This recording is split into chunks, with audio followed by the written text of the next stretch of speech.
Ducks fans, are you ready?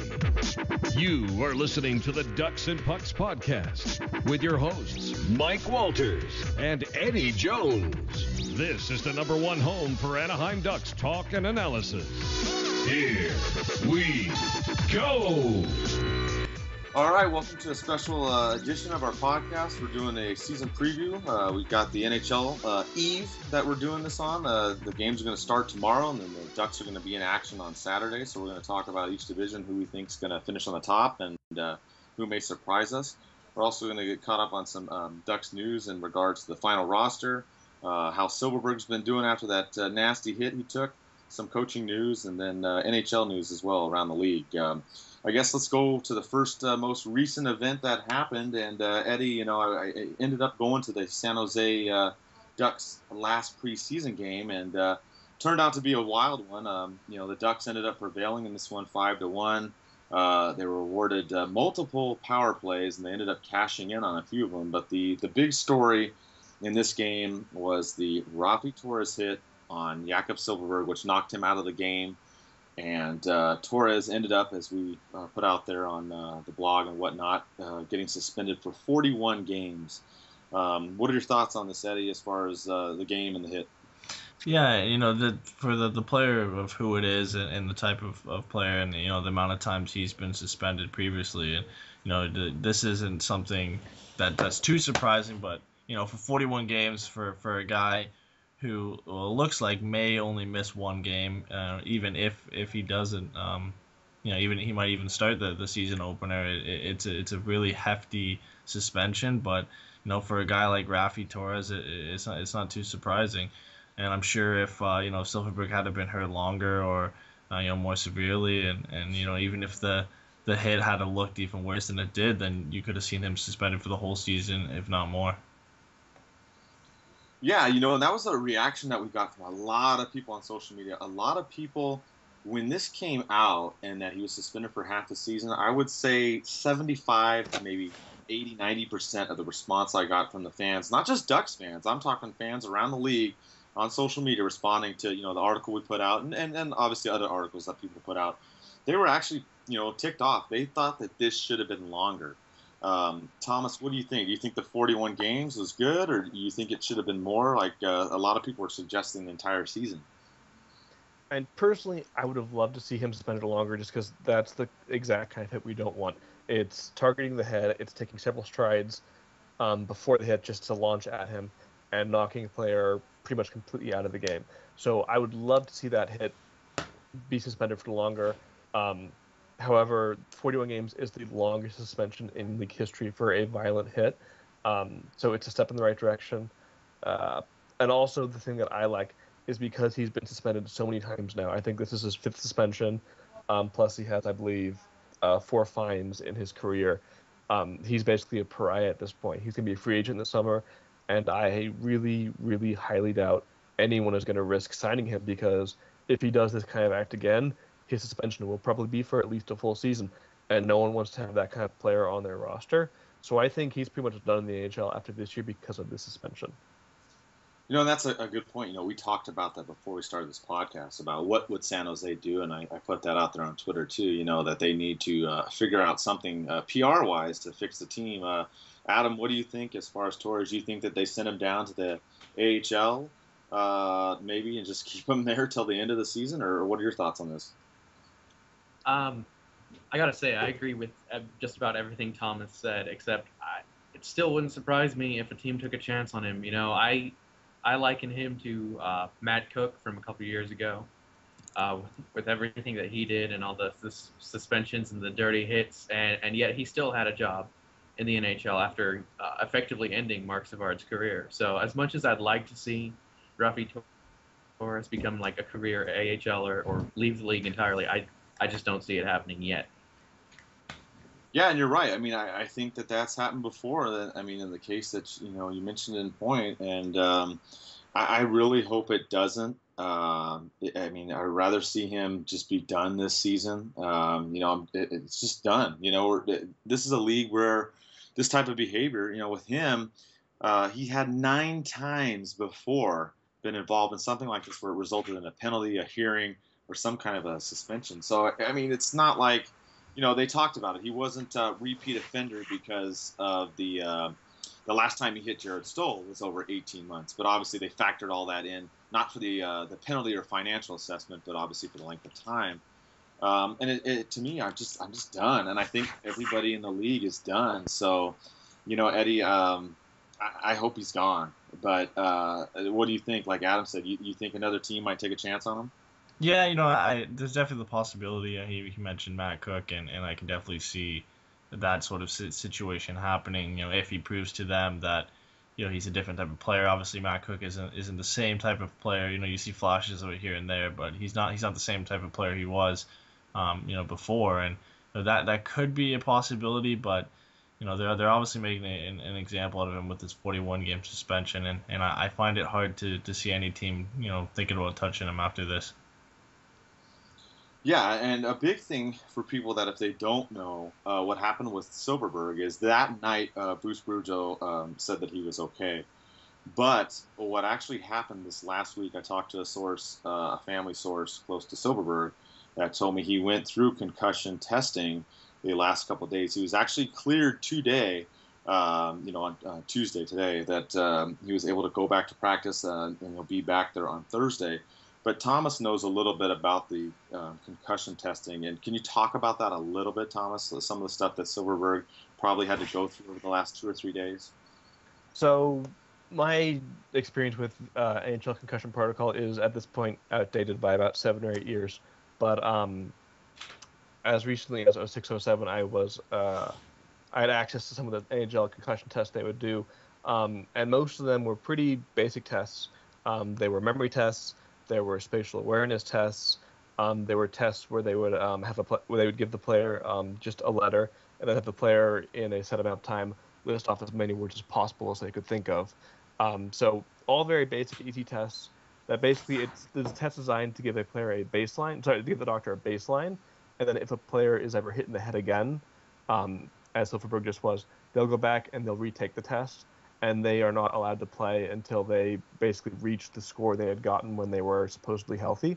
So in Silfverberg's case, he would have taken the test most likely in his rookie season in Ottawa several years ago. And then when he arrived in Anaheim, he may have taken the test again or a new one, depending upon how the team's protocols differed. And then after that hit, they would have had him retake those tests.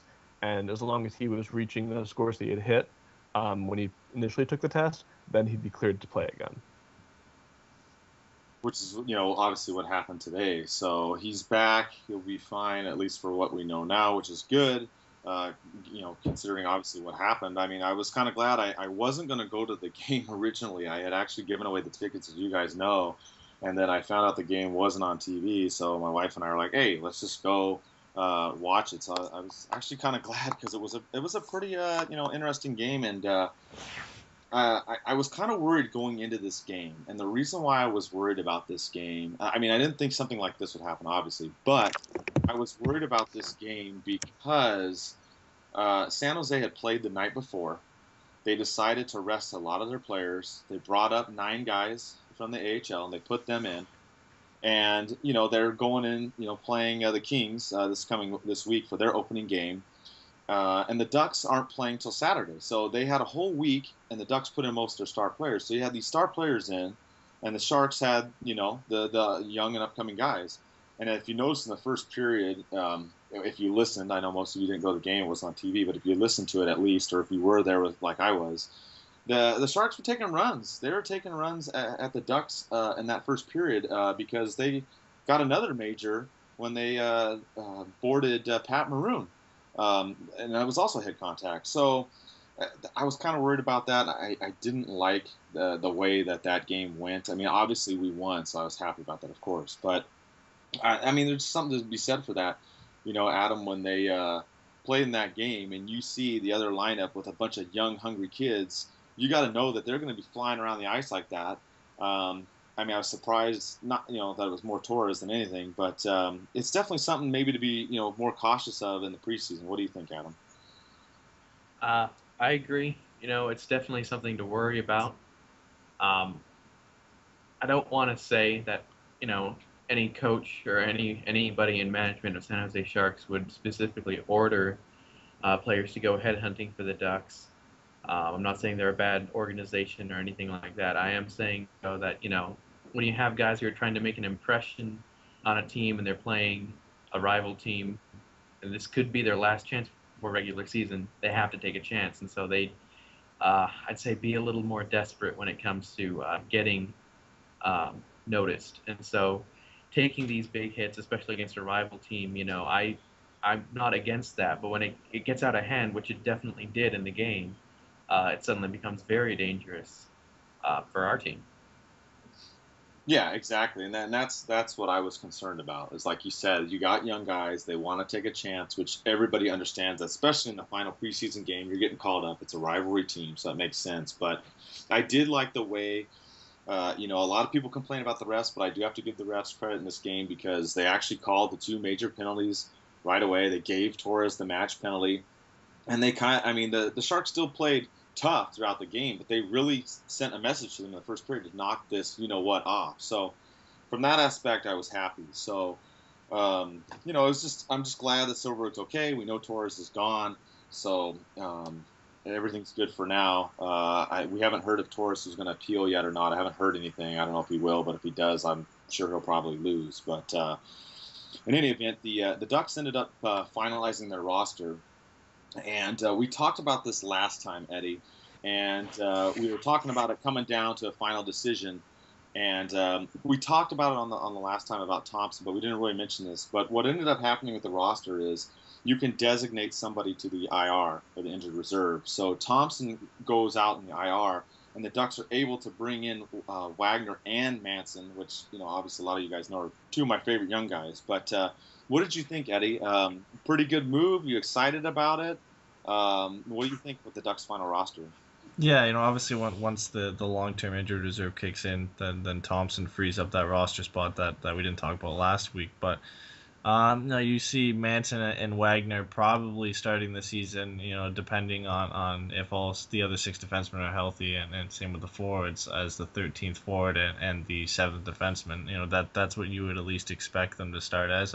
I believe Manson has a better chance of possibly tossing out a Stoner for a spot, or if Dupre's not 100% healthy, then he could get a spot there as well. But I definitely think he has a better chance, based on his preseason play and how the defense situation is panning out. But on forward, I think Wagner has a tougher chance of getting a full-time roster spot. He might check in a few games where they decide to bring in size and physicality over speed. But no, it's definitely going to be tough for him to crack the lineup this year. Yeah, and I have to agree. And, Thomas, you follow a lot more of the prospects and whatnot amongst all of us. What are your thoughts as far as the forward situation like Eddie talked about? The Ducks have a lot of centers. You have Getzlaf, you have Horcoff, you have Kessler, you have Raquel, you have Santorelli. Obviously Horcoff and Santorelli can play wing and center, and so can Wagner. What do you see as, in terms of the forward situation? And I think the Ducks have at forward a very, very deep team, both in Anaheim and in San Diego. They've got a couple of forward prospects in San Diego who, if the Ducks were not as good, would be in the NHL right now. Nick Ritchie, Stefan Nason, Max Freeberg. If this was Buffalo, if this was Toronto, if this was Carolina, they would probably be in the NHL right now. So the Ducks' depth is going to be one of their great strengths. And my personal preference is, if there's one position to load up on in terms of forward depth, it's going to be center. Someone's going to get tossed out of a face-off circle. Someone's going to be stuck out there for an icing. If you have a PK, you want to have 2 centers on the ice. So the more centers, the better. So you've got Getzlaf, Kessler, Kell, Santorelli, Horcoff, Wagner. They can all take a draw. They can all win a draw in all 3 zones, and they're all going to contribute in a multitude of ways. I think both Wagner and Manson were the correct rookies to keep on the team. As you guys mentioned on last week's show, I believe Manson has just had an absolutely fantastic camp. He's played with Vatanen, he's played with Fowler. I think he even saw some time with Dupre, although I'm not positive of that. And he's looked very, very good. Last year, when he was called up by the Ducks, he had a stretch of games where he played very good, but he seemed to tire out the longer he was with the Ducks. another year older, another year wiser. I'm hoping that's going to happen a lot less now, and he's just going to go on the ice and be a very good, solid contributor. He's going to fight with Stoner for that sixth spot, and depending upon if the Ducks need the large body of Stoner or the skating ability of Manson, I think will dictate who gets in on any given night.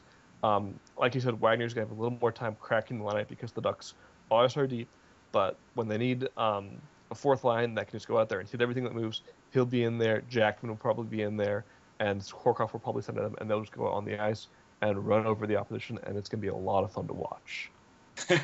And speaking of fun to watch, we saw Wagner basically take out Lucic in the last game against the Kings. We saw Manson fight Lucic. So I know Eddie and I talked about this. Both of them welcomed Lucic to the Ducks-Kings rivalry, which I was just cracking up watching that game. That got me excited. So I think you're right on that point.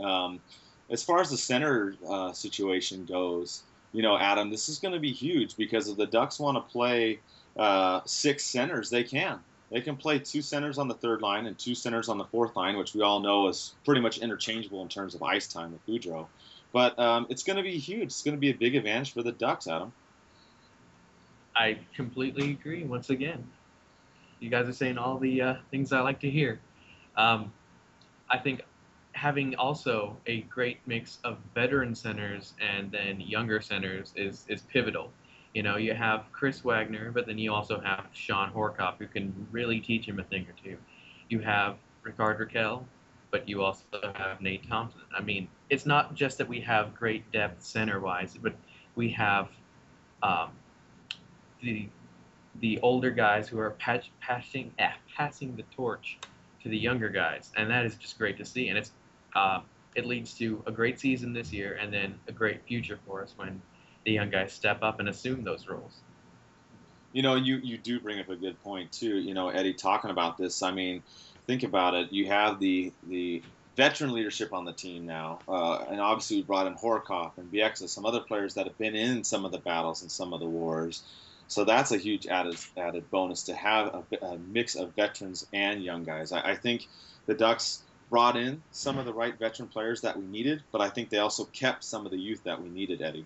Yeah, and you look at the previous championship teams and the veterans they've had, and Michael Roosevelt was on the championship team for Chicago, and he wasn't even playing.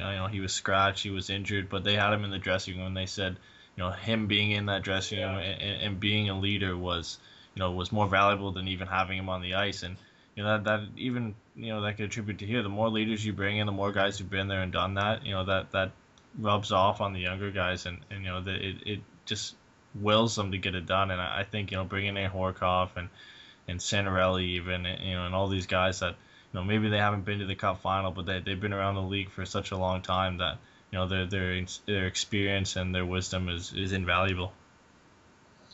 Yeah, and speaking about wisdom and experience, Nate Thompson's going to be due to come back end of November, beginning of December.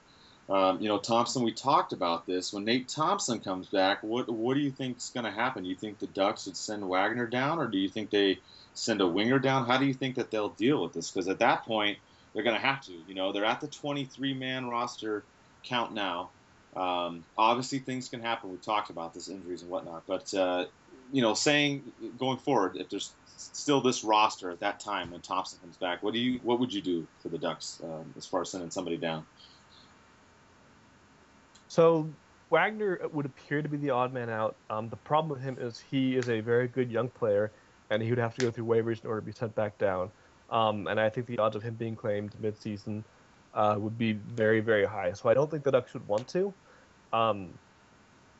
Ideally, I think what the Ducks would want to do probably is possibly send Manson down, since he doesn't currently have to go through waivers, and use the top 6 of the extent to Prey, Fowler, Lindholm, Stoner, Votman. It only has 6 defensemen, but because we have San Diego so close, if someone gets hurt, you can call Manson up, you can call Theodore up, you can call someone up really fast, really quick, and be in Anaheim in an hour or 2. So that might be the hope, just because they don't want to expose Wagner to waivers. But this is also, of course, assuming that no one at that time is hurt. And we've seen the Ducks over the last several seasons go through some major injury issues. So I think the odds are very, very high that at least one player, whether it be a forward, defenseman, or even a goalie, is injured by November, December, early January, whenever Thompson is able to get healthy and get back on the roster. So that might not be I think it's a very good chance it's not going to be an issue when that happens, but I think most likely it would be Manson because the Ducks don't want to lose Wagner for nothing. And then, of course, the other possibility is they could try and make a deal. If, let's say, Santorelli's not working out, but Stewart is looking great, maybe they try and trade Santorelli for a pick. Or if Stewart's not working out, but Santorelli's playing great, maybe they trade Stewart for a pick. That always is another option for the team to do if they just really love Wagner's play. Yeah, you bring up good points on both. Obviously things can happen, and we'll have to see, injury-wise. And like you said, if somebody's not doing as well, there could be a trade or whatnot. You also bring up the goalies, and, there wasn't really a surprise in the goalie situation. We had talked about this before, that Anderson and Hudobin would be in there. And for those of you that, maybe didn't listen to the games or watch all the games that were on TV, Hudobin's been phenomenal. I mean, he played in the 2 games, only gave up a goal in each game. He's looking really good. So, Adam, I like Hudobin to be the backup to Anderson. I think he's going to push him. And if somebody does get hurt, as Thomas pointed out, we have Gibson in the minors. We can bring him up the freeway on the 5 or the train, and he'll be here also to back up the Ducks. Certainly will be. I did not watch Hudobin much with Carolina at all. I did get to watch him with Boston, which is the team I watch, and I did get to see he certainly has what it takes. I think on any of the 30 NHL teams, he could be a solid backup. That being said, I don't know much about his injury history, so it is really great. We are one of the most blessed teams that we do have John Gibson, and I would be shocked. I would be truly shocked if he did not spend at least 5 games with the Ducks, start 5 games with the Ducks this year, just to make sure he's still got it. Because, this is a guy who shut out the Blackhawks last year in a game, 1-0, with the big team. So I don't think that having him spend the entire time in the AHL will do. I think he needs to cut his teeth on a couple more NHL games this year, and I think we'll see that. I don't know if it'll be early on or if it'll be later on or if it'll be due to injury, but I would be shocked if we didn't see Gibson in Anaheim this year. And speaking about being shocked, Eddie, this had come up too, and this was actually a fan question. We had Brad asked us about Perry and Getzlaf because they had played not on the same line, for this preseason. We saw Hagelin with Getzlaf and Stewart on the top line.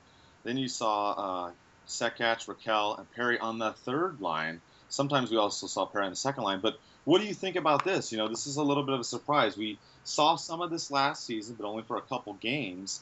But as some people are reporting, it looks like the Ducks might stick to this as the game plan to start the season. Yeah, and it would be surprising because you've seen them on a line together for pretty much most of their careers, if not all of their career, and barring a couple of occasions. But it does work, and the Blackhawks are a team you could look at to show that it does work, and they have Taves and Kane on separate lines on most occasions. Their crop of forward depth might have been a little bit deeper last year, obviously having Hossa and Sharp before he got traded, and Brendan Saad as well. Top 6 quality guys that you can have on either wing, but it wouldn't be such a bad idea to test it. Give it a couple games and see how it works out. We'd obviously love to have them on the same line, but they'll get pretty much the same ice time if you put them on separate lines, and that gives Bruce a little bit more opportunity to completely roll all 4 lines evenly, and maybe put a little bit of pressure off that first line. But I'd be surprised if we went the whole season with them being on separate lines. And Thomas, what do you think? Do you like them separate or not? I really like the idea behind it. Getzlaf and Perry are 2 of the elite producers in the NHL today, and we know what they can do together. And the Ducks are a good enough team where if one of Perry and Getzlaf are struggling, as they try out different line combinations, they're a team that can afford to suffer through that for a short period of time. And if it doesn't work, the Ducks can just always come back together, and hey, that chemistry, that magic will still be there between the 2 of them. But I think if the Ducks could get balanced scoring through not just their top 2 lines like last year, but go back to being a 3-line team or a 4-line team like Trudeau's first couple seasons, I think they'll be even better. If you can get Perry and Raquel going as a pair, if they can get Getzlaf and Stewart going as a pair, I think that would give the Ducks so much flexibility because if they want, they can really load up and go with Getzlaf, Perry some nights, and then other nights they can split them up and just have teams not know what to do. So I think if this works out, it's a great move for the Ducks. If it doesn't work out, no harm, no foul. They put Getzlaf and Perry back together and let the rest of the line sort themselves out. And Adam, your final thoughts on splitting the Twins up or keeping them together? Your thoughts? I really can't say until I see them in action, or I don't know how long Bruce would have this experiment going. I'd like to say that, a good sample size would be about 10 games, but with Bruce, it could be 2 periods before he decides to put them back together. So True. That is true. I mean, we are going to have to wait and see. Like you said, we only saw a limited amount in the preseason. One final note that the Ducks did do is they did sign assistant coach Rich Preston, who not a big name, but Eddie, he's been on a couple of teams: Chicago, Calgary, San Jose. He went the distance a couple of the seasons that he was with some of those teams. What do you think about the Ducks bringing him in and kind of changing Scotty Niedermayer's role a little bit?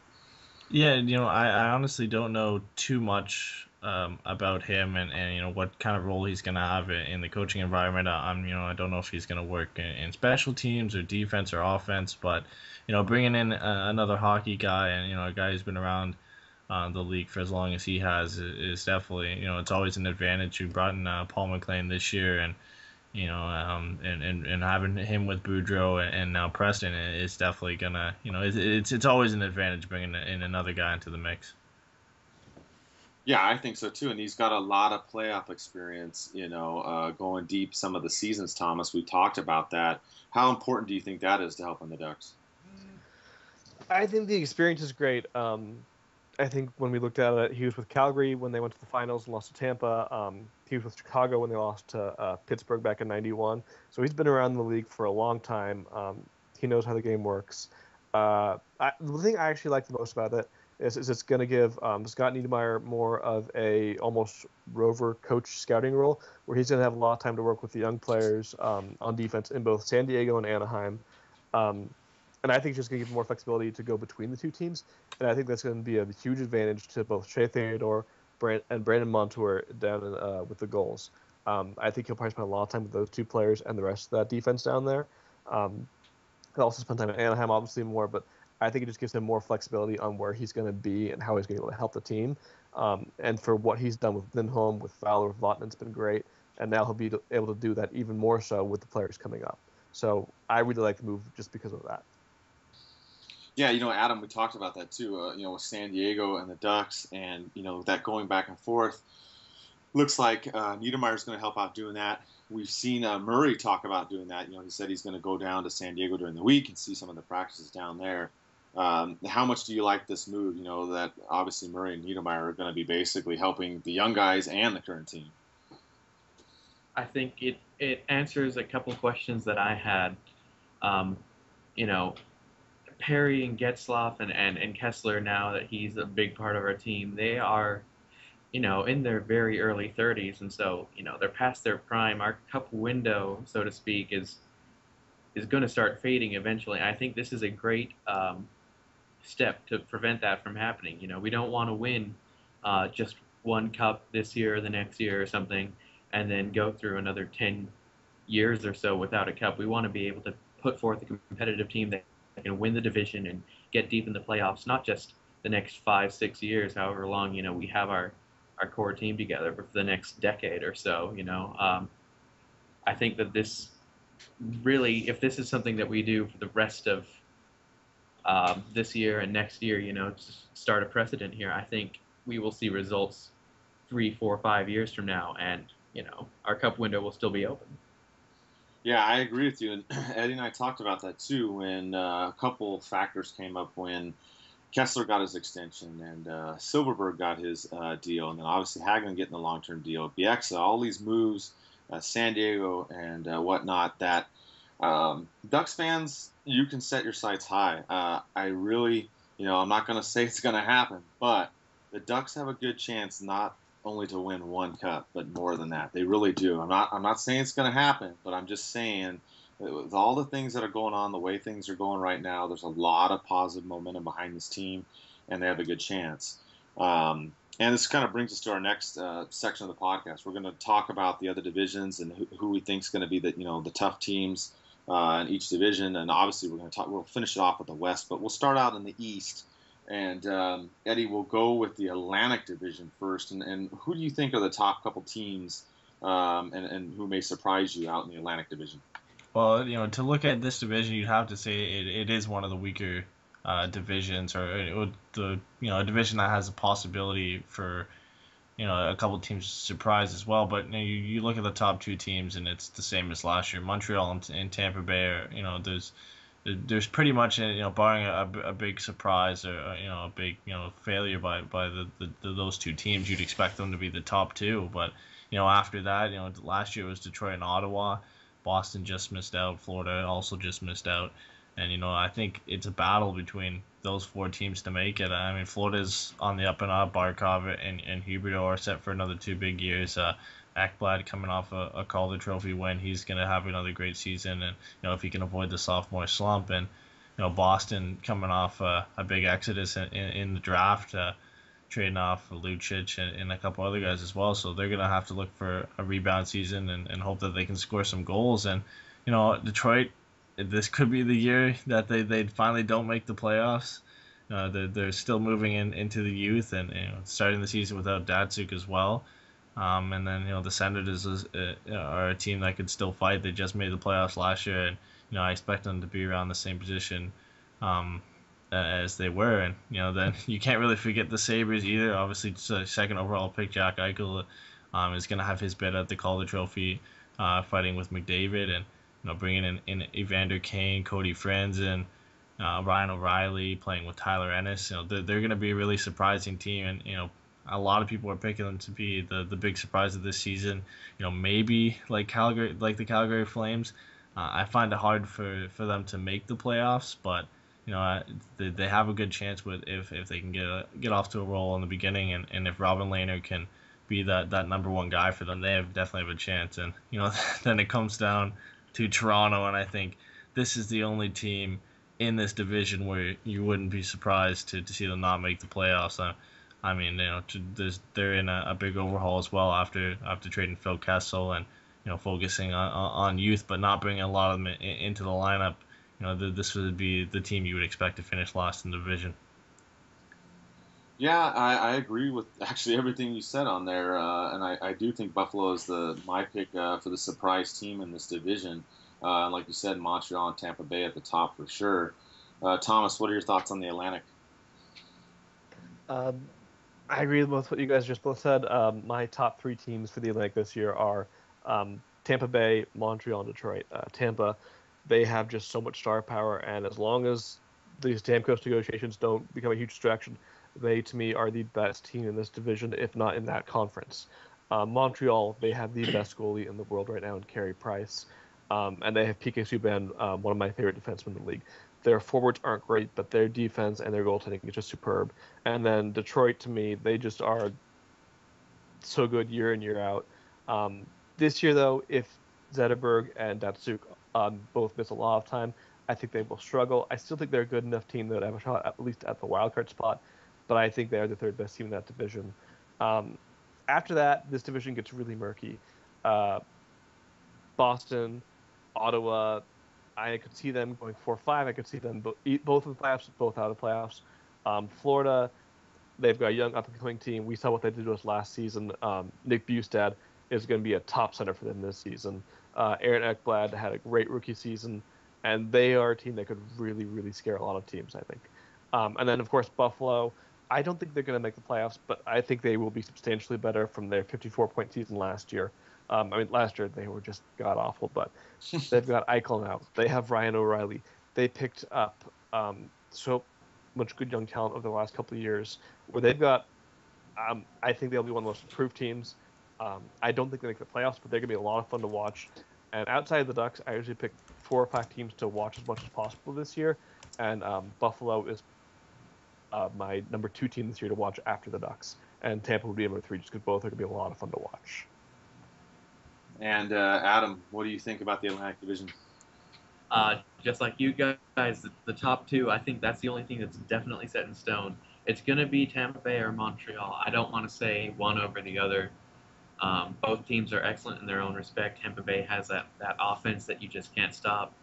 Montreal has that wall of defense and Carey Price that you just can't get past. Both teams are going to do excellent, just like last year. After that, Detroit, you want to say that they'll make it, but with Datsuk out and then so many questions, so many younger guys stepping up, which is good to see if you're a Detroit fan, but I don't know if they're going to make it this year. Florida, I'd like to see them make it just because they're a smaller market team and kind of in Tampa Bay's shadow right now. Boston Bruins, they've taken a step back. I just don't see them making it. I'd like to see them make it. I don't see it, though. Ottawa Senators, I think that they would be a wild card spot team kind of thing. I don't, just kind of like last year, I don't see them doing much better than that. And then there's some other team there called the Toronto Maple Leafs or something. I don't know. They're irrelevant. They've been irrelevant for a long time, which is kind of sad. But I don't see any difference this year. Harsh. Ouch! This predator nature's coming out. No. All right, let's switch over to the Metro, Eddie. And what do you think of the Metro? Who do you like, and who may surprise you in that division? The Metro is sort of similar to the Central in the Western Conference, where pretty much every team has a chance of making the playoffs. I don't think Carolina's good enough yet, and New Jersey's probably going to be worse than they were last year, but the Rangers are still going to be really good. And Lundqvist is one of the top goalies in the league, and they have great depth at defense. And if Nash can do what he did last year, there's a good chance they finish close to the top. But I actually think it's Washington that will probably win this division. Obviously Ovechkin, and then picking up TJ Oshie and Justin Williams, and Kuznetsov will be in his second season, I believe, and Burakovsky, if he steps up, they have a lot of depth on forward, and if they can solve some of their defensive issues with the loss of Mike Green, then I think they'll be okay, and they can top that division. And obviously the Pittsburgh Penguins, you'd have to pick as third team, picking up Phil Kessel, and if he plays either with Crosby or with Malkin, either or, he's going to score a lot of goals this year, and they're going to scare a lot of teams. They're going to put up some high scores in a lot of games, and Fleury's usually consistently a strong goalie in the season, so if he can stay strong, then there shouldn't be any issues there. And then after that, fighting for the fourth and fifth spot, the Islanders are going to be a good team with John Tavares, and if Okposo can ignore the distraction of being in a contract year, I think if they play in a line, it's going to be a scary line to play on as well. And the Blue Jackets are the team I think that could surprise a lot of people. I know a lot of people think that they're going to be good this year, and I think that they definitely have a chance of making the playoffs. Again, like they did 2 seasons ago, adding Brendan Saad from Chicago and playing on a line with Ryan Johansson and Nick Foligno is going to be one of the top lines in the league this year, and they showed that in preseason, scoring 11 points in one game. So between that line, it's going to be pretty scary. And then there's the 3 teams that will most likely miss the playoffs. The Flyers are still looking, to have some turnover on defense. They just waived Andrew McDonald and sent down most of their rookies to either the AHL or to the minors. So they're still looking for some turnover on defense. And obviously having Claude Giroux and Voracek, doesn't hurt, but I think they're going to struggle to fight for a playoff spot. And and then you get down to the 2 teams at the bottom I mentioned earlier, and the Devils are, Camilleri, I don't think he's going to be able to score enough goals, and Schneider's not going to be able to win enough games for them to even really, battle for a playoff spot. And, the Hurricanes, if Jeff Skinner can bounce back, if Eric Stahl can bounce back, if Cam Ward can bounce back, and if Noah Hannafin can be like Aaron Ekblad, they might have a chance, but I think there's too many ifs in there for them to really, battle for a playoff spot. Yeah, I kind of think you hit the nail on the head in this division. For me, the 2 teams I really want to watch are going to be Washington and Pittsburgh for all the above reasons you stated. I think those 2 are going to, have some definite high-scoring, back and forth type games. I do like Columbus with their improvements. I think that they are the team that could come into that wild card spot and surprise. And it's going to be a tough year for Philly, New Jersey, and Carolina. I mean, that's just sorry, guys, but those of you for those teams, it's going to be a rough haul going into this next season. Thomas, what are your thoughts on the Metropolitan? So it will not surprise me in the slightest if the Metropolitan sends 5 teams to the playoffs and only 3 from the Atlantic, just because I think the Metropolitan division is so much deeper than the Atlantic is. For me, I think Washington, the Rangers, and Pittsburgh are the class of that division, and I think all 3 are going to be Stanley Cup contenders this season. Washington, you've got Ovechkin and Backstrom on that first line. You've got Kuznetsov, who is looking fantastic in the preseason, and they have Braden Holtby, who is one of my favorite players in the league, and he just became an elite goalie last year. And if he can maintain that level of play, I think they will win this division. The Rangers won the President's Trophy last year. I don't think they'd be as good, but they're still a very, very good, very, very deep team. You've got Henrik Lundqvist. They will win a lot of games because of that man alone. And then Pittsburgh, adding Phil Kessel makes them even better offensively, which is scary to think about. I was actually in North Carolina over the weekend. I went to a preseason game between Pittsburgh and Carolina, and I got to see Crosby and Kessel play together. And while they didn't do anything offensively to put the points on the board, there were a couple plays where I was like, wow, they haven't put it together quite yet. But once they do, they're going to be really, really scary to watch. And then after those 3 teams, I think both the Islanders and Columbus have an excellent chance of making the playoffs. John Tavares is one of the top centers in the league today and is arguably the best contract in the league. Halak is a very, very good goalie, and I just like what they've been doing over the last several years. I think they will probably win the playoffs. I had Columbus in the playoffs a year ago, but they had so many injury issues that it just derailed their entire season. They were more banged up than the Ducks were last season. That's how bad things were there, and to even more important players. And yet they still went on a great run at the end of the season and gave it a shot. So I would not be surprised to see all 5 of those teams in the playoffs this season. Philadelphia, they're going to struggle at times, but I mean, they have Voracek, they have Giroux, and they have Mason in net. They are not a bad team. I just think the rest of the division is that much better. But if anyone gets injured or just stumbles out of the gate, it wouldn't shock me to see Philly move into that top 5. And then, unfortunately, as you said, both New Jersey and Carolina, they're going to struggle this season. I think we're going to start seeing the fire sale in Carolina. I think Eric Stahl's going to be traded. I think Cam Ward's going to be traded. And I think they're going to go into a full rebuild mode this year. So the Carolina Coyotes, huh? Maybe that'll be. Yeah. We'll see. Adam, what do you think on the Metropolitan? I think the Caps have this one in the bag already. I mean, Ovechkin, legitimate superstar. I mean, like, perhaps the top superstar in the NHL. Braden Holtby, he proved that he can perform at the elite level. I don't think he will regress that much at all this year. And then you've got, a little deeper of a team now than they've been in the past couple of years. You have Justin Williams, you have TJ Oshie, you've got Kuznetsov and Burakovsky. They did lose Mike Green, but I don't think that'll be that big of a deal. I do see them winning the division. Pittsburgh, I mean, that's just scary. You got Sidney Crosby and Evgeny Malkin, who are just world-class talent already, and then you throw in Phil Kessel and Patrick Hornqvist and Chris Kunitz and David Perron, and I mean, that's a filthy top 6, one of the scariest-looking ones in the league. So, they may not have the greatest defense, but their offense might be the greatest one in the league. The Rangers, I agree with what Thomas said. They'll have a pretty good year. Maybe not as good as last year, but they still have a really great team there. After that, Islanders, I think they have what it takes to make the playoffs. Columbus, I don't know. I could see them making the playoffs if they stay healthy. Carolina, they're taking steps in the right direction. I think it would be wise to start trading away some of their veteran guys and say, hey, this is Lindholm's team, this is Eddie Lack's team, something like that. And then New Jersey Devils, poor guys. If it wasn't for Schneider, I think they would be the shoe-in to get Austin Matthews this year. And then there's the Flyers. I forgot to mention them. They're just middle of the pack, Columbus Blue Jackets. I look at them and the Flyers, and I think, they both have a chance of making it, but I don't know about. I wouldn't place any money on it.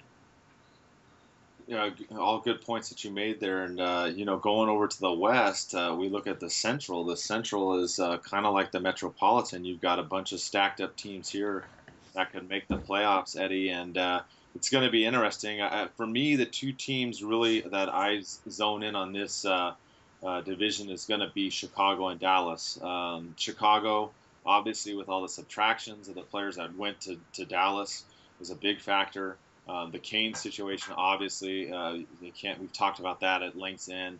I think Chicago still makes the playoffs, but I think St. Louis and Nashville are going to be ahead of them. But I also think Dallas could come in and surprise and make the playoffs. So those are kind of the teams that I'm looking at: St. Louis, Nashville, and Chicago, and Dallas in this division. What do you think? Well, if 7 teams could make the playoffs, I think all 7 teams in the Central Division have a shot at making the playoffs, and that just means that 2 or 3 really good teams are going to miss the playoffs in this division, and it's hard to see St. Louis being dethroned from Central Division champions. Tarasenko just teared it up last year, and he can only improve from here, and he has a real shot at scoring close to 50 this year, if not more, and playing online with Stastny in preseason, they were dynamite too. So I think that they're definitely going to be the Central Division champions. If any 2 teams are going to regress a bit, I think Nashville is still going to make the playoffs, but a lot of things went right for them last year, and they have a great team. Philip Forsberg had a great season, and kind of regressed a bit in the second half, but he'll come out and have another good season. James Neal, he'll have a great season too, former 40-goal scorer with the Pittsburgh Penguins, so they'll still be good, and with Pekka Rinne and that, you can't go wrong. But I think with Chicago, if this Kane situation gets to their team, you got a leader like Jonathan Toews, so I don't think it's going to bother them too much. But a lot of turnover in the lineup, losing Patrick Sharp, but they brought in a promising player from the KHL and Artemi Panarin, so I think they'll still be up there and probably claim that 3rd spot. But then you look at the Dallas Stars as well, and the recipients of Patrick Sharp, and talking about how Pittsburgh had that dangerous top 6. You've got Jamie Benn, Tyler Seguin, and Patrick Sharp playing on one line, and then the second line you've got Spezza, Nichushkin, and Hemsky. So that top 6 right there, a team that scored 261 goals last year, is going to possibly score more goals than they did. So I think their only issue might be on defense, but adding Johnny Oduya and then having a 1-2 in net of Lettinen and Niemi can't hurt. So they could possibly fight for any of those top 3 spots in the Central. And then unfortunately, you look at Winnipeg, who made the playoffs last year. I think they were going to be on the outside looking in this year, though.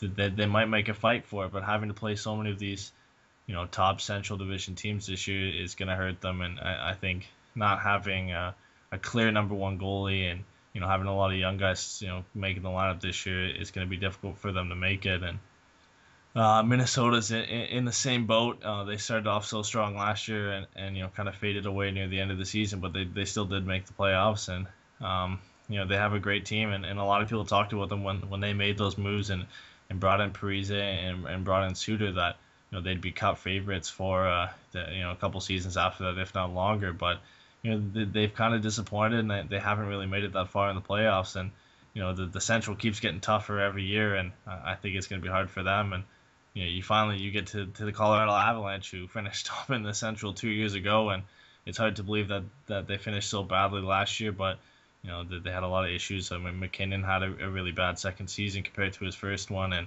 Varlamov was the same way. And they have a lot of talent in their team too, and it's such a tough division to judge who's going to make the playoffs. I think all 7 of these teams have a chance, and it really comes down to which team is going to fall flat in their face this year that they're not going to make it.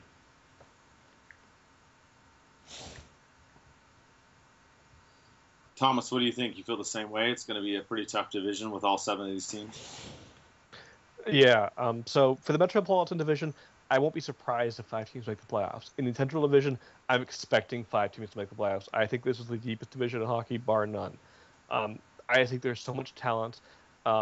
Honestly, other than Chicago making the playoffs, I could see any of the rest of them missing the playoffs or making it. I think Colorado will probably finish last because everyone else is so good, but it wouldn't surprise me if they finish on top of that division between Varlamov, between Duchesne, between McKinnon, between Landeskog. They have a very, very good young team over there. So I just think it can be in any order. Personally, I have my top 3 teams as St. Louis, Chicago, and Nashville. Tarasenko is just becoming an absolute beast. He's scoring 40 goals this year, if not 50.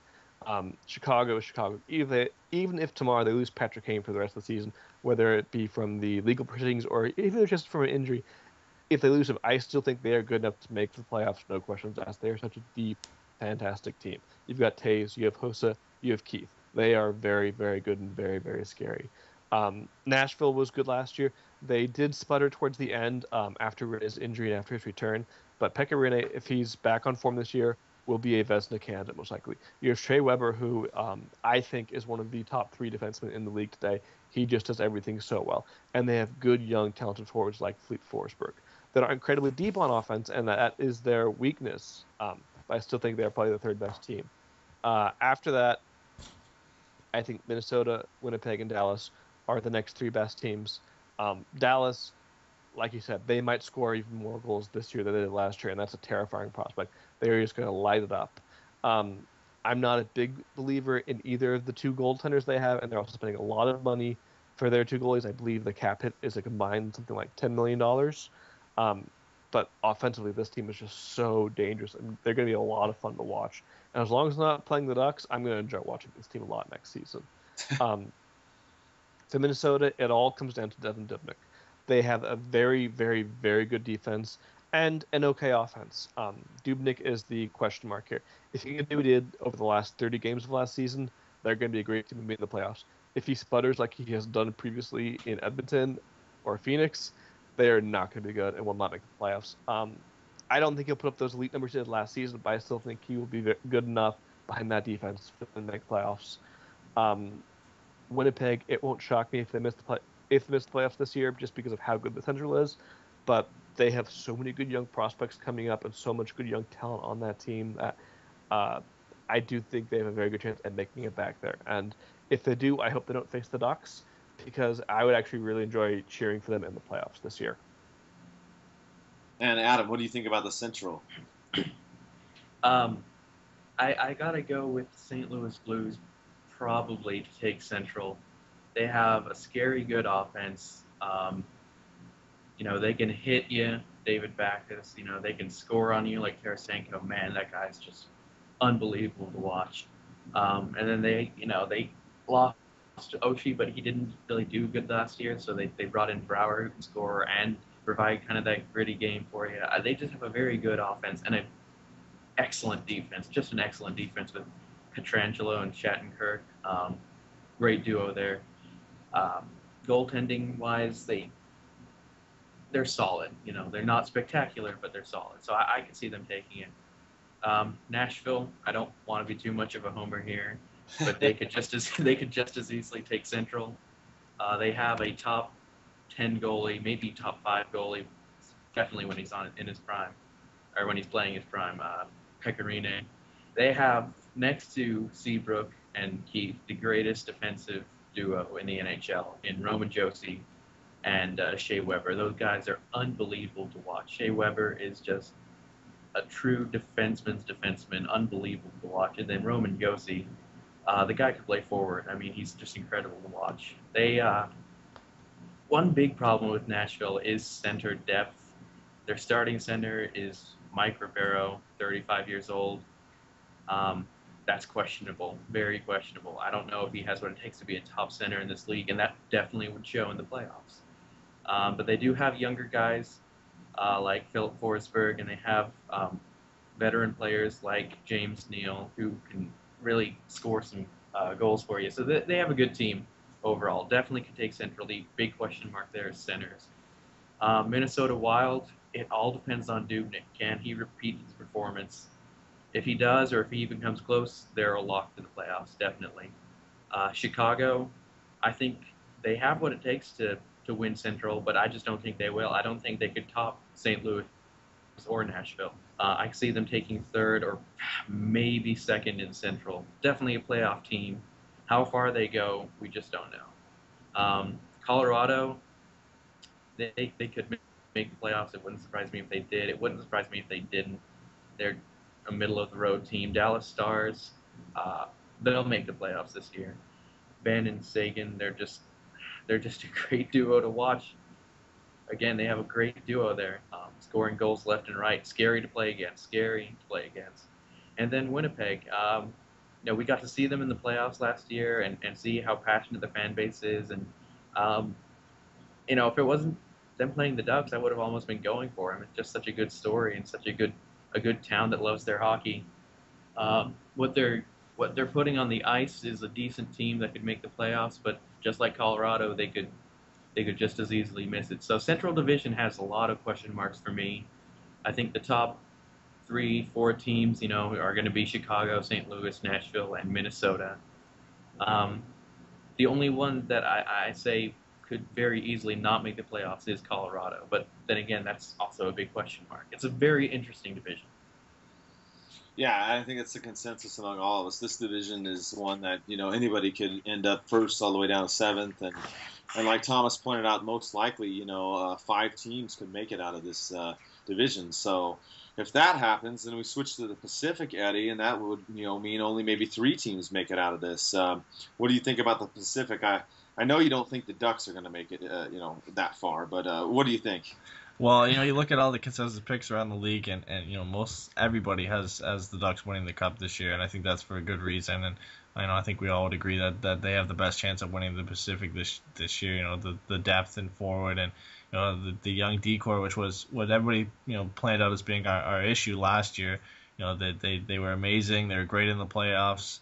Just couldn't one game away from making it to the Stanley Cup Finals, which against the Tampa Bay Lightning, and how much weaker the East was compared to the West last year. I think they would have had a really good chance of winning the Cup. So the consensus pick, I think, for everybody would be Anaheim number 1, and from there on though there's a lot of question marks in the Pacific Division. Vancouver finished second last year. The Sedins are 1 year older. Ryan Miller's 1 year older.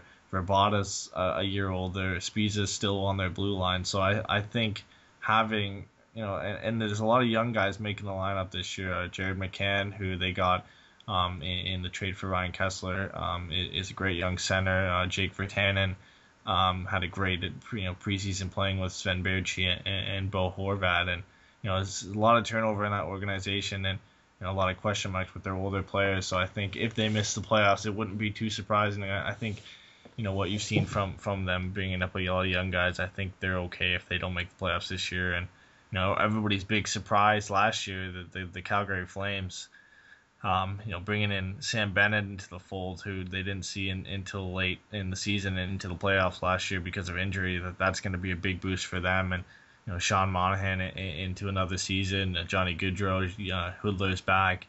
Giordano's healthy. It looks like Ramo's actually going to be their starting goalie, and Hiller as the backup, but that could change throughout the season. So I think they're probably in the top 2, but you can't count out the other 2 California teams in LA, who struggled massively last season, missed the playoffs.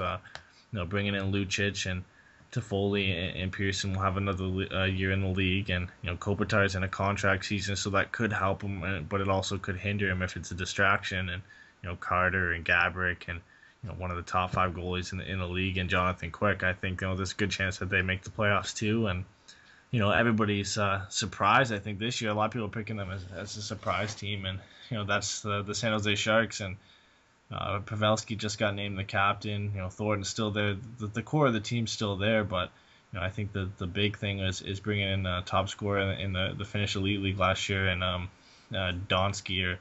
And he looks to be playing on that first line with them. It's going to be interesting to see how well he does, and then obviously bringing in Martin Jones from LA and then from Boston during the draft.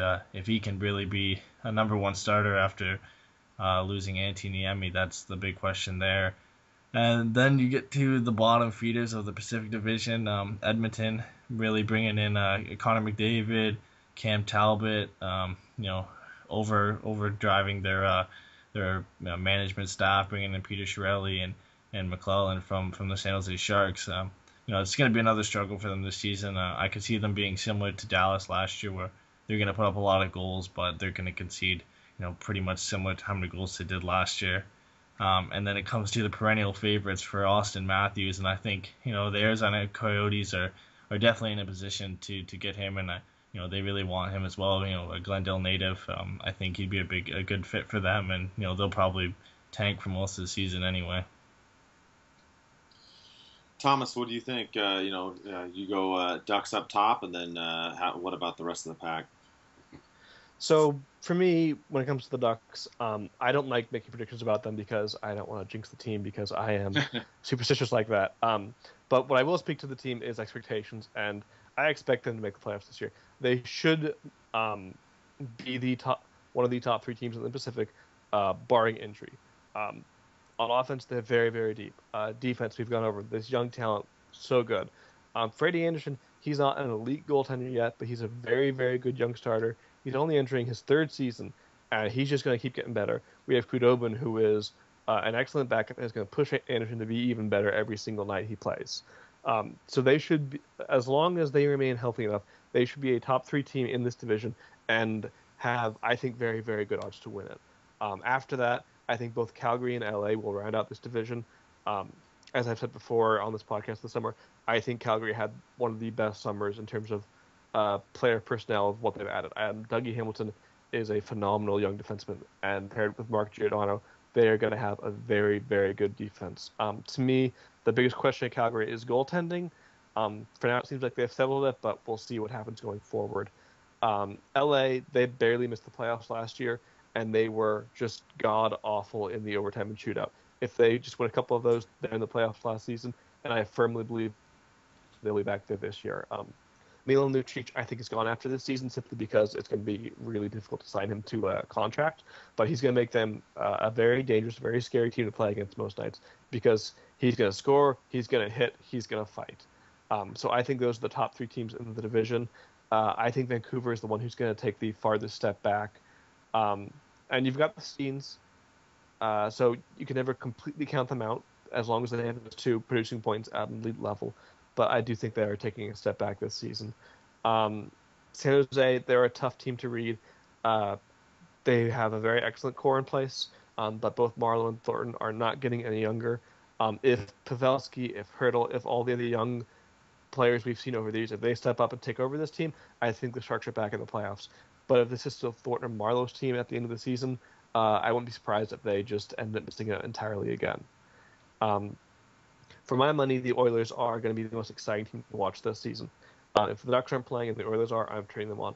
I really want to see what this kid McDavid can do after all the hype they've been saying for the last 2, maybe 3 years. So I want to watch them whenever possible.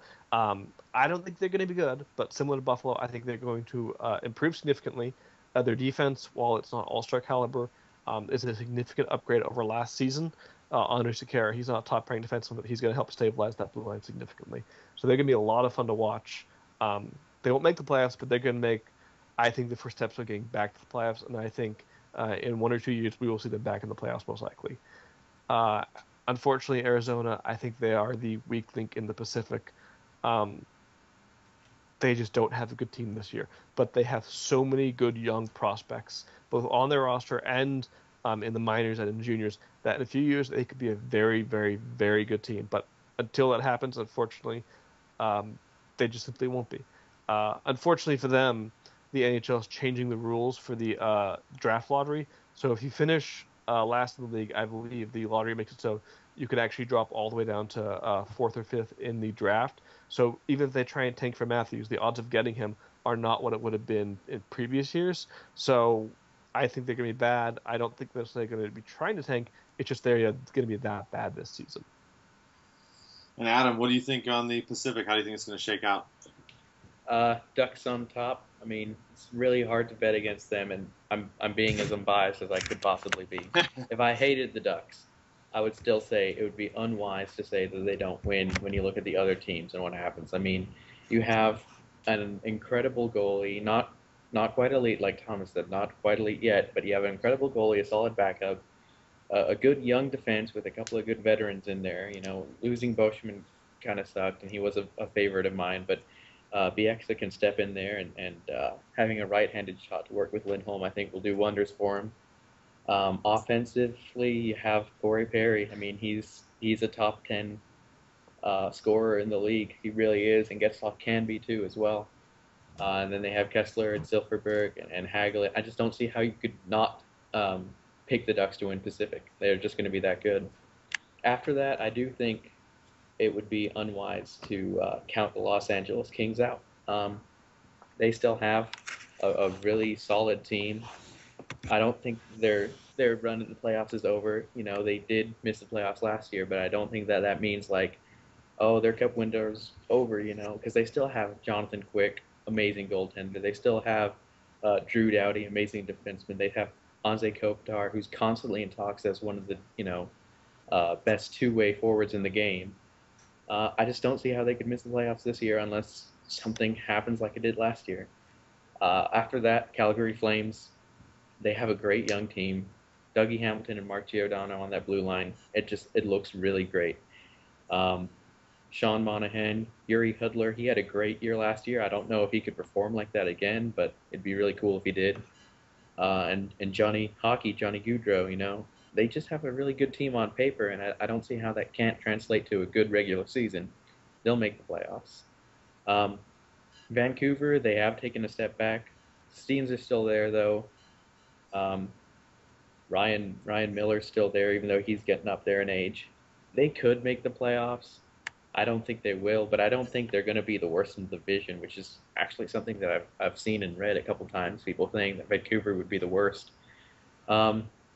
San Jose, big question mark. I like what Thomas said. They have a really great core with Couture and Pavelski, Vlasic, and then Thornton and Marlowe.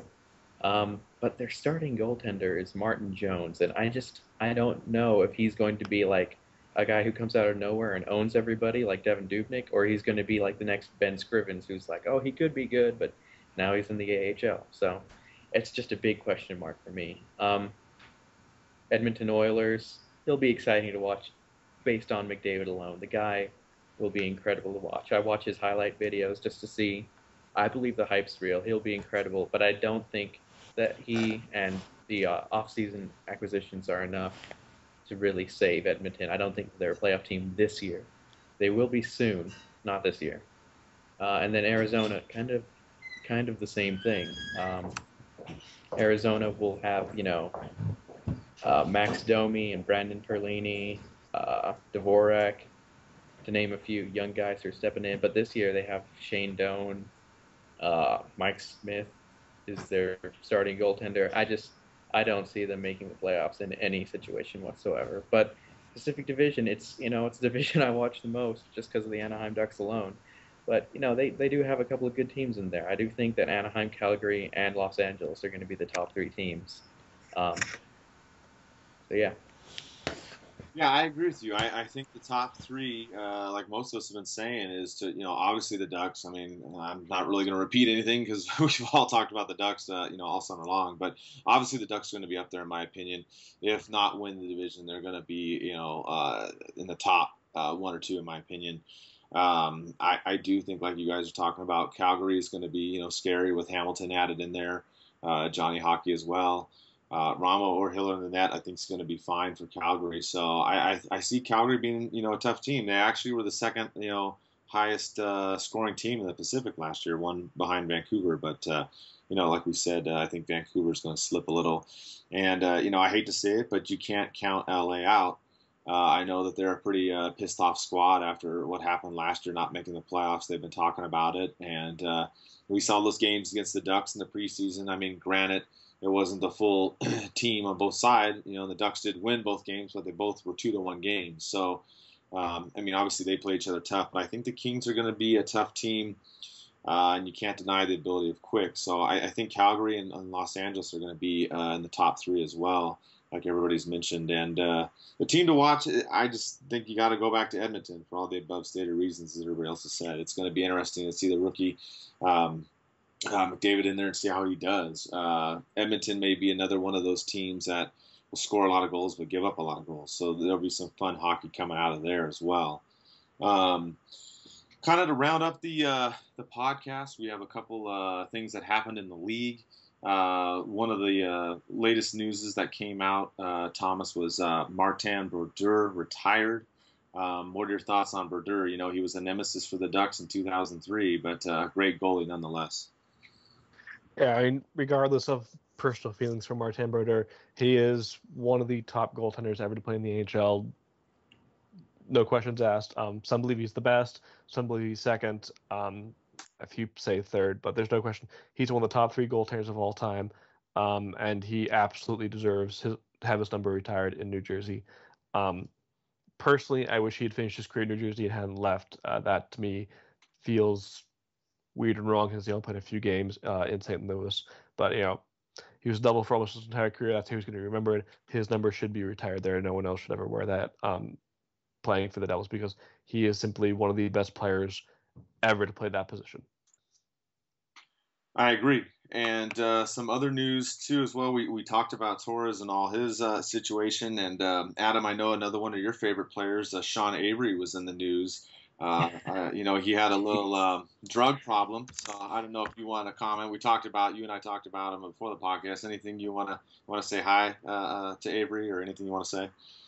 I can't really repeat any of the things we said before the podcast. But, he's not in hockey anymore. God bless America. And he's so disappointing because, there are agitators in hockey. We have Corey Perry, there are dirty players in hockey, Matt Cook, Raffi Torres, and then there's Sean Avery. He manages to be this strange combination of on and off the ice agitating, which can be funny, it could be inappropriate, it could be just plain old stupid, and then he's also just like a cheater. He just straight up cheats, they named a rule after him, and it's not something he should really be proud of. It's not a really good rule to be named after. He's just so disappointing to see someone, play in a league that I always thought of as being the most professional league in North American sports, in the NHL, and have this guy come through and just kind of taint that with Sean Avery-ness walking around. It's just kind of disappointing. And so it's not shocking whatsoever to see that happened. It's not something I would rejoice in. I don't hate him personally where I take joy in his pain or anything, but it was definitely just, I saw the article and I thought, oh, well, I'm surprised that didn't happen earlier, and I moved on with my life. Not surprising at all. And Eddie, the other news that came out recently in the NHL was Zach Kassian, ended up getting suspended, got into an accident, checked himself into a substance abuse program through the NHL. What do you think about this? A little bit more of a surprise with Kassian, or what do you think? I guess it is a surprise, but I think it's good for him that he chose to focus on himself over hockey and decide to check himself into rehab. So, I think it's a good move by him. And, I don't want to say it's a surprise or not. He's had a history of stuff off the ice, before. So I think him doing this is a good step forward for him and his career. And that's going to wrap it up for this week. 2 last things to mention. This Saturday, when the Ducks play the Sharks, we confirmed it. We were going to have a watch party, our first one ever, at the El Ranchito restaurant in Orange, in the Orange Circle. I posted a little article on it tonight with all the information on there. The website's linked up on there. And if you have any questions, you can email us or hit me up on any of the social media. But I plan to get there a little early. It gets a little crowded. The game's at 7:30. The address is 182 South Street in Orange, South Orange Street in the city of Orange. And I try to get there maybe an hour or so before the game. We'll be giving away some stuff as well, and just basically hanging out and having a good time. And the last thing is we have our last part of the contest for opening night. If you listen to the last 2 podcasts, we talked about some keywords at the end of each one. Tonight's keyword is let's, LET''S, let's. So if you listen to the other 2 podcasts and you have the phrase together, when you think you have it, just send us an email at info@DucksNPucks.com. We'll keep that open through this week, and on Saturday we will announce the winner that'll be randomly chosen, and we'll email you the 2 tickets. It'll be on the side that the Ducks attack twice, aisle seats, so it'll be some good seats that we got for you. And we'll be here every week. Eddie and I will be doing this stuff regularly. I appreciate Thomas and Adam coming on. They come on throughout the year as well. And let's go Ducks. The Anaheim Ducks are the Stanley Cup champions.